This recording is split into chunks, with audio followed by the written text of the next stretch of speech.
Most anyone can draw a stick figure. They're simple, they're fun, but most importantly, they're the easiest way for you to get the action and the position you want for your character. Now, go ahead and practice. I'll wait. Seriously, put the tape on pause and practice all you need to until you can create virtually any pose that you can think of. Then once you've mastered the stick figure, add ovals for the hips and rib cage. The arms and legs are built by adding cylinders, and continue refining the drawing. Remember to always draw through the figure. By that I mean, even if some portion of the body will be hidden by an arm or a leg, draw it anyway, like Iron Man here, about to spring at some malicious miscreant.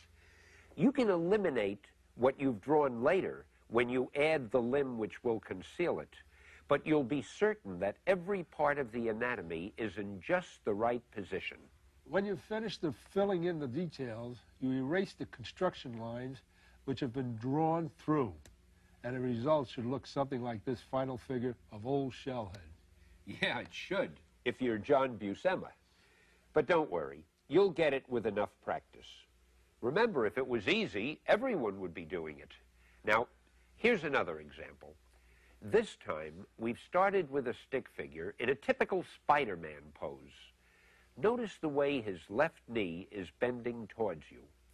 That's called foreshortening, and it's done a lot in comic book artwork, although we'll get to more about that later.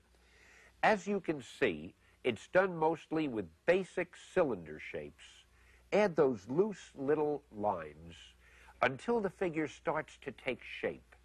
Then, as you continue, you will emphasize the important lines, and you eventually lose the others. As John says, it's like being a sculptor, and you're building this figure with clay. This drawing process isn't easy, but the more you practice, the easier it will become. Train your eye until the lines almost begin to form in your imagination before you put them on paper. Always build your drawing starting with a loose sketch. It's the best way. It's the professional way. It's the Marvel way.